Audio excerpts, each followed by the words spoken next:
procession.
Et tout d'abord, supplions Dieu de bénir surtout. Ensuite, il sera répandu sur le...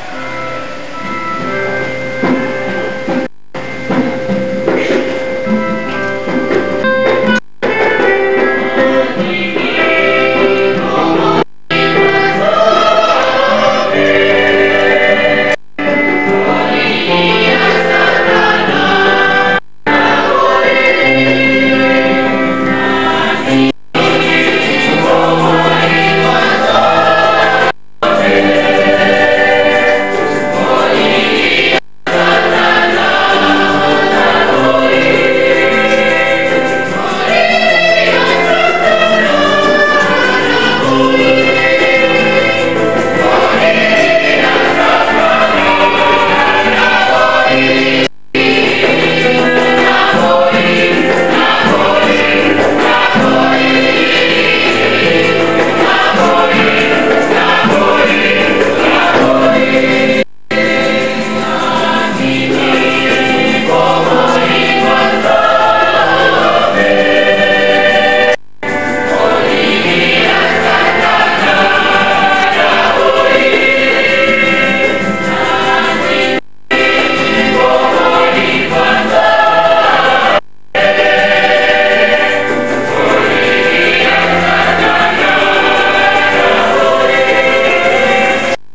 C'était leur intérêt.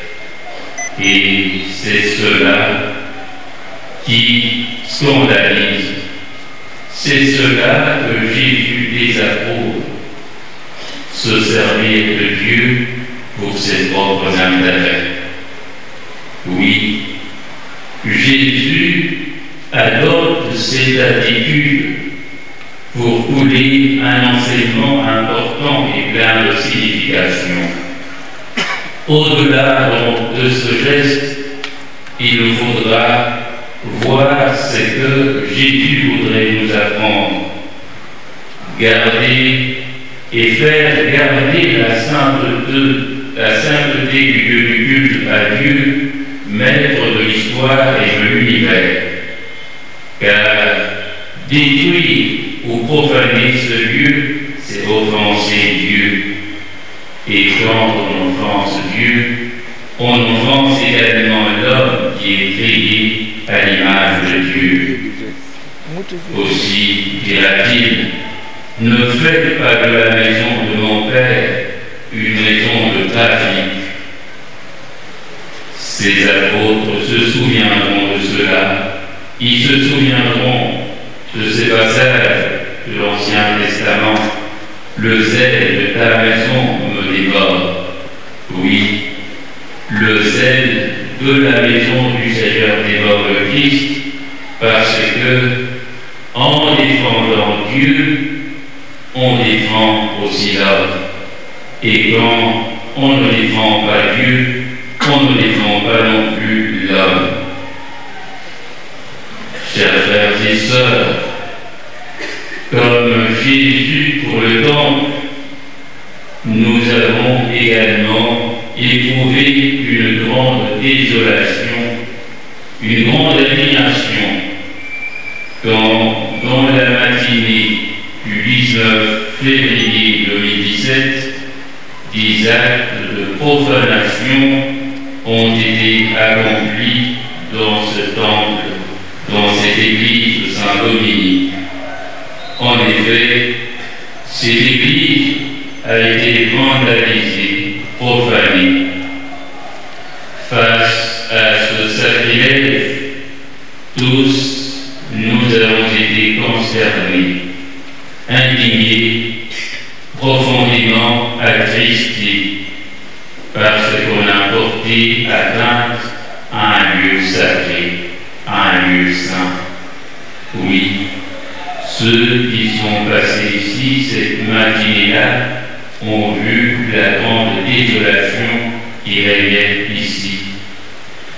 La maison de paix a été profanée. On en a fait un objet de haine.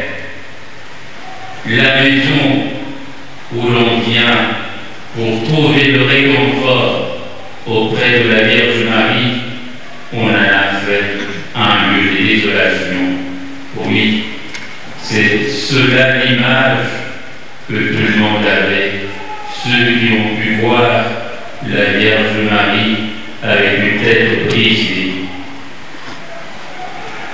Après de pareils événements, l'Église recommande la suspension des activités cultuelles et la pratique d'un rite de purification afin de redonner au lieu concerné son caractère sacré.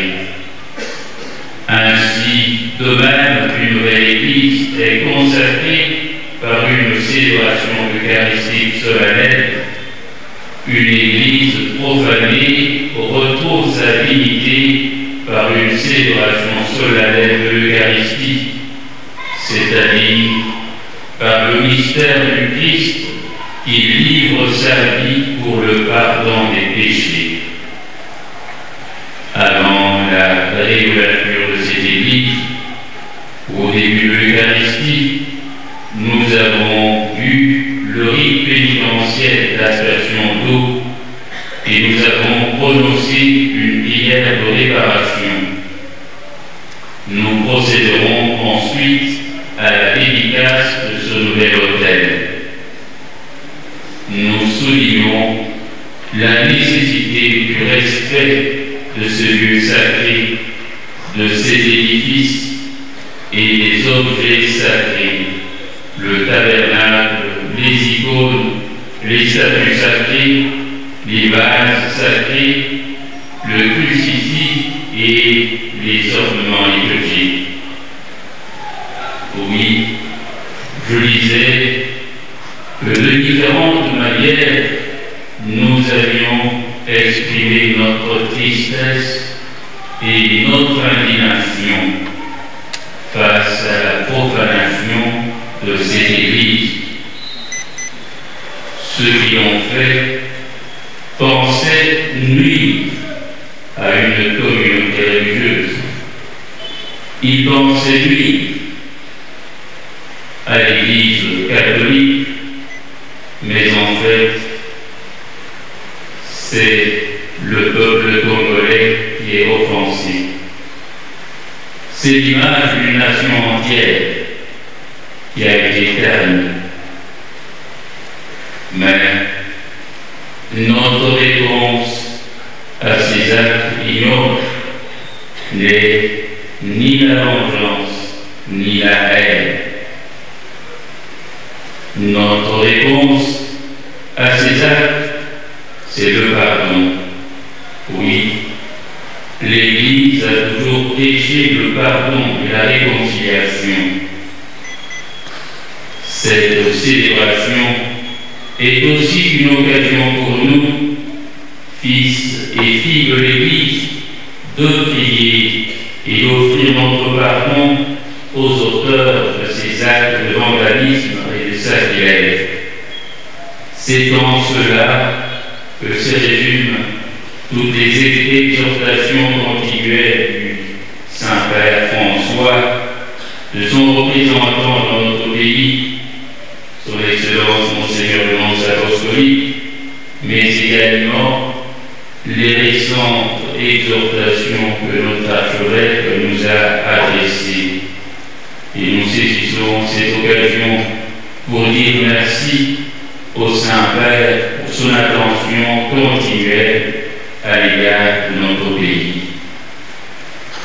Notre gratitude va tout droit à tout le clergé guinois, à tous les fidèles de Kinshasa et particulièrement à vous, fidèles de cette paroisse Saint-Dominique, témoins et premières cibles de ces événements affreux. Vous êtes restés solides dans votre foi, comme le Christ. Vous pouvez dire aussi, nous pouvons dire que le zèle de la maison du Seigneur nous dévore.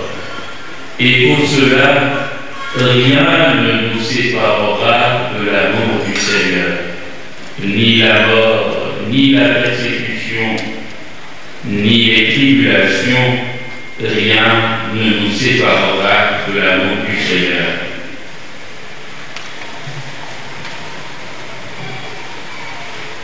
En priant pour les acteurs de ces actes ignobles, mais également pour leurs commanditaires, nous les invitons à se convertir. Nous ne sommes pas les esclaves de la haine. Nous ne sommes pas les esclaves de la vengeance.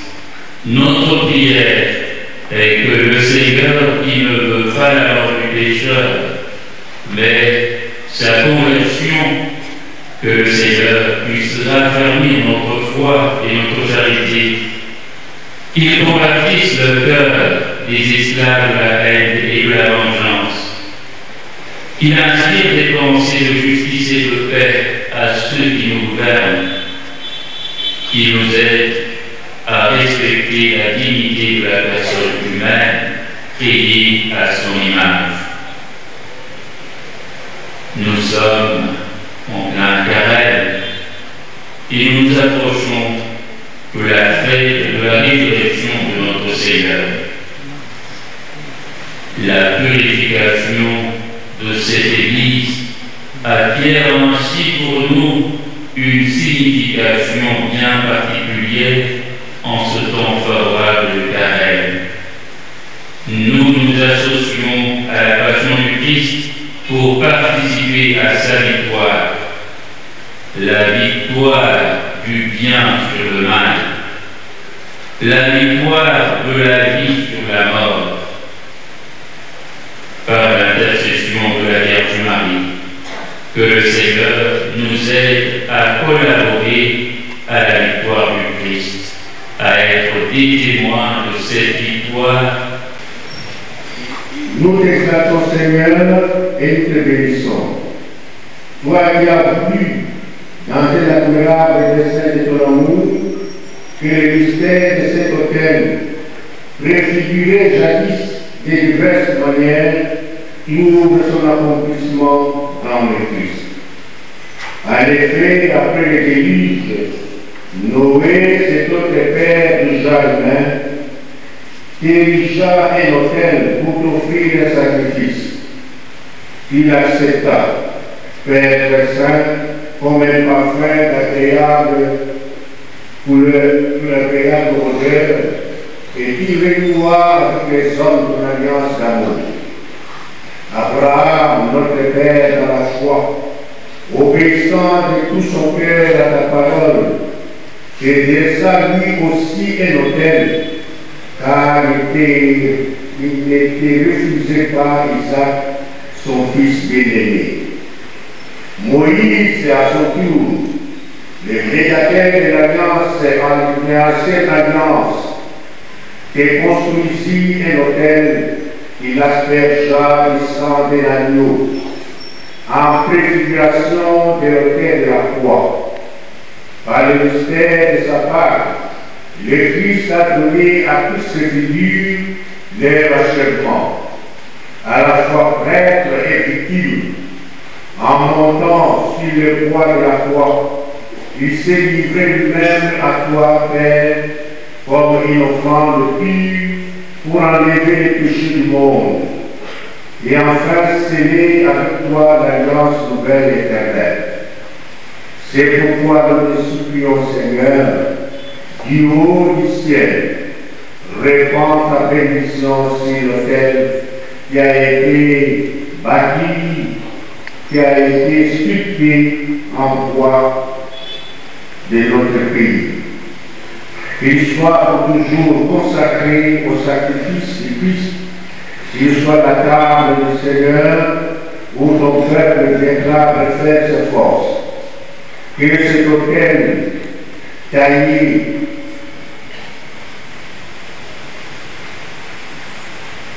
soit pour nous les symboles du Christ, car c'est de ton côté transversé qu'il laissa couler l'eau et le sang, source des sacrements de l'Église. Que cet autel soit la table des fêtes, où les convives du Christ afflueront dans la joie, en se déchargeant sur toi, Père, de leurs soucis et de leurs fardeaux. Qu'ils reprennent ici courage pour une étape nouvelle. Que cet autel soit un lieu de paix et de profonde communion avec toi, pour que tes enfants nourris du corps et du sang de ton Fils et abreuvés de son esprit grandissent dans ton amour. Qu'il soit source d'unité pour l'Église, que les fidèles rassemblés autour de lui y puissent un esprit de fraîcheur. Qu'il soit source de communion pour la communauté de cette paroisse, et qu'il reçoive de la décharge pour la communauté de cette paroisse. Des louanges et de notre action de grâce jusqu'au jour où nous parviendrons exultant des joies dans les demeures du ciel, là où nous t'offrirons sans fin des sacrifices des louanges avec les Christ, souverain prêtre et vivant autel, lui qui règne avec toi et le Saint-Esprit, maintenant et pour les siècles des siècles. Amen. Par l'onction du Saint-Crème, l'autel devient symbole du Christ, qui plus que tout autre est moins, et est appelé ainsi car le Père l'a moins par le Saint-Esprit et a fait de lui des souverains prêtres qui devaient offrir sur l'autel de son corps les sacrifices de sa vie pour les saluts de tous les hommes.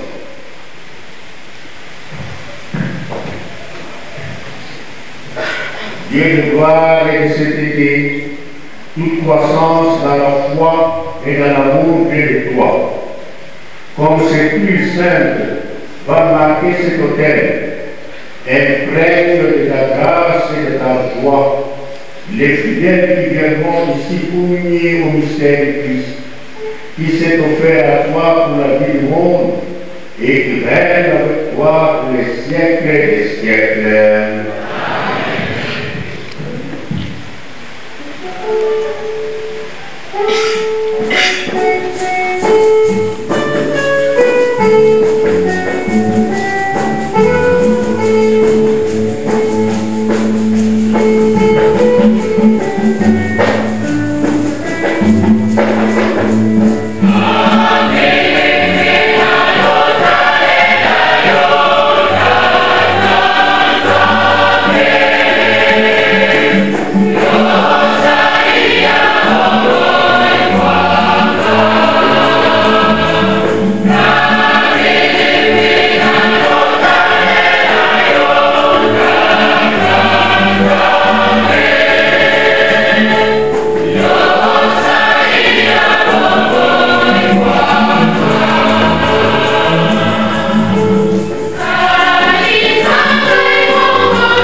L'encens est brûlé sur l'autel pour signifier que le sacrifice du Christ qui s'est fait petit sacramentement en ce lieu montre vers Dieu comme un parfum agréable, mais aussi pour exprimer que les prières des fidèles parviennent jusqu'au trône de Dieu de façon à l'apaiser et à lui plaire.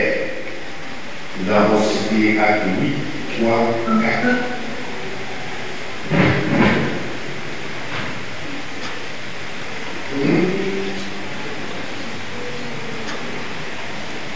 Qu'elle monte devant toi, Seigneur, notre prière, comme la fumée de cet encens, et comme son parfum dans cette demeure, et que l'Église répande par le monde la joie et la grâce du Christ.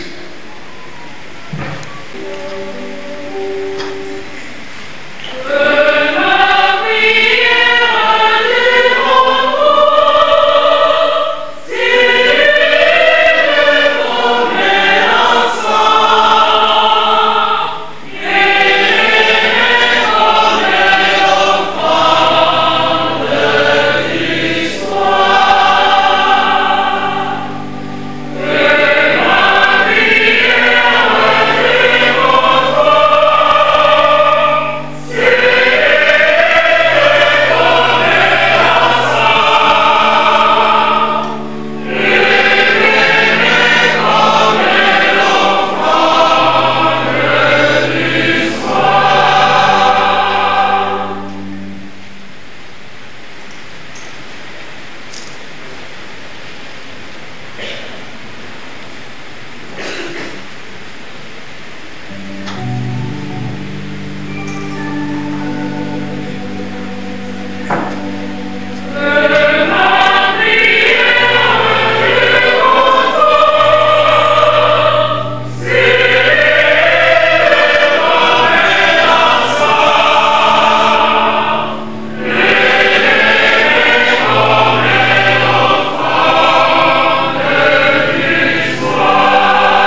L'illumination de laquelle signale que le Christ est la lumière pour éclairer les nations païennes, dont la clarté fait resplendir l'Église et par elle toute la famille des hommes.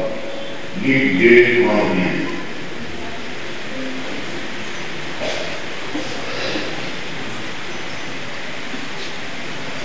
Que resplendisse dans l'Église la lumière du Christ et que parvienne à tout le peuple la plénitude de la vérité.